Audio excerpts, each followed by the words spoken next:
Well, it's safe to say that I was completely wrong about WandaVision. I didn't think the show was going to be bad, but I didn't think it was going to be as good as it is either. Initially, I wasn't really looking forward to it. The trailers were good enough to get me interested at the very minimum, but I wasn't really a fan of Wanda or Vision in the MCU before this. One of them I felt wasn't being used to her full potential, and the other, despite having an Infinity Stone lodged in his forehead, was being sidelined, underused, and treated like a bitch for an entire movie. But seeing as I am a slave to anything and everything MCU related, of course I was going to watch this regardless of my initial feelings towards these characters. And what started out as a show that I was very much on the fence about eventually had me sitting in my chair thinking, damn, this is a really good fucking show.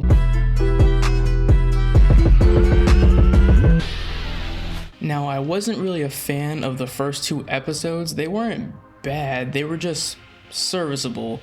Like, I understand that the show is meant to be a slow burner, but I didn't find them particularly all that interesting, aside from the little bits and pieces hinting at the bigger picture. Looking at all 9 episodes, the first 3 are definitely the weakest. I think the sitcom aspect works for this kind of show, I just didn't like it until the later half. But by episode 4, once a few pieces to the puzzle were put into place and some questions were answered, the show started to pick up a lot and got good for me up until the very end. From that point on, I was thoroughly entertained from start to finish. Each episode was enjoyable and engaging and always left me with some of the meanest cliffhangers imaginable. The episode is getting spicy. They got me. I'm hooked. I'm on the edge of my seat. Big things are happening. And just when some shit is about to go down, the credits start rolling. The mystery in WandaVision is fantastic. The show does a really good job at answering some questions while simultaneously opening doors to new mysteries when something completely unexpected happens. Did Wanda revive Vision's corpse? Nope, she created an entirely new Vision. Did Wanda actually bring an alternate universe Pietro into her reality? Think again, bitch, it was Agatha all along. Getting into the characters, WandaVision manages to accomplish what the MCU movies could not do. It got me to actually care about Wanda, Vision, and their relationship. I was rather indifferent about their relationship in the movies. It felt genuine and real, but it wasn't very impactful because I really didn't get to see it develop a lot on screen. But here, we actually get a pretty good look at just how much Vision meant to Wanda and how tied to him she is, and it's actually really sweet. After the events of Endgame, while many other heroes are celebrating the undoing of the snap and reuniting with their families, Wanda is still suffering and mourning his death. And the flashbacks in episode 8 take you through her entire journey from when she was a child all the way up to her turning the town of Westview into her personal playhouse. And of course, I understand that the situation is fucked and the townspeople are suffering, yet I still sympathize with her and I can actually care for her as a character now.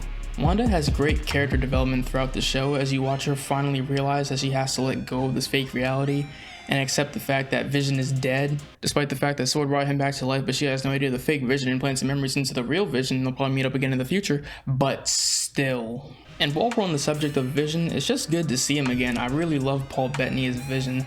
I know I said I didn't really care for him, but I still like him. It's just that he's terribly underused in the MCU. And now that he's actually back, I hope Marvel actually makes good use of him this time. The supporting characters are also really well done here. Jimmy Woo and Darcy provided a lot of the best comedy for the show, and they stick the landing basically every time they're on screen. And it's just really weird that Darcy is genuinely funny here, unlike the Thor movies. Goes to show how much good writing can make a character not a complete foot in my ass. I also really enjoyed Tiana Paris as Monica Rambeau.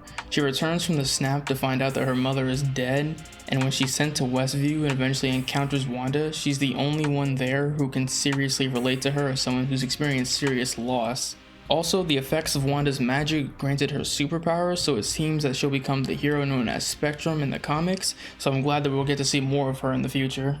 As far as villains go, Tyler Hayward is the cookie-cutter military bad guy, but he gets the job done for what he's supposed to do. But Agatha, on the other hand, I really liked Agatha. I know other people suspected her persona, Agnes, of being up to something, but I didn't really find that to be the case. But when she finally reveals herself, it's just executed so well. And the actress that plays her, Catherine Hahn, was really good. Another thing that I really wanted to talk about was episode 8, which is easily my favorite episode in the series. This is the episode where Wanda and Agatha walk through Wanda's past, where you get to see a lot of the things that she went through, both the good and the bad. all leading up to one of my favorite reveals in Marvel yet, where you find out that the Mind Stone merely amplified her powers and she's always been this mythical being known as the Scarlet Witch. It really shakes up her character a ton, and it opens the door to so many crazy possibilities in the future. I honestly don't know what they're gonna do. Is she still gonna be a good guy, or is she gonna go batshit crazy? Like, who knows? The finale is solid and has a decent ending to the series with some entertaining fights between the Visions, Wanda, and Agatha, and in typical Marvel fashion sets things up for future storylines. And I think I said this already, but I have to say it again, they really hit the mark on closing this part of Wanda's character arc when she accepts reality instead of living in the one she created when she says goodbye to her kids in the Vision. The only thing I had a problem with was when Monica told Wanda, "They'll never know what you sacrificed for them." It wouldn't change how they see me. Excuse me, bitch, you helping save the universe is all fine and dandy, but you still trapped us all in this mental hellscape, locked us away from our children, and forced us to do your bidding so you could play house with your dead boyfriend. And then she fucks off without facing any serious consequences for her actions, which I thought was kind of odd. But then again, she can manipulate reality. Who the fuck wants to mess with her at this point? But nonetheless, I can say that I enjoyed myself a lot while watching this show, much more than I ever thought I would. Overall, WandaVision is a really good show that I feel sets a standard from what I expect from Marvel's new television series. Falcon and Winter Soldier, Loki, Hawkeye, all of these shows and the others have a lot to live up to, which I think they can do. Marvel has done it yet again. I absolutely love what they've done here, and I look forward to seeing what they do with Wanda next. And that's all I have for today's video. If you're new, make sure to like and subscribe and follow me on my Twitter and Twitch. I'm looking to start streaming again soon. But this has been your #1 hero, and I'm out. Peace.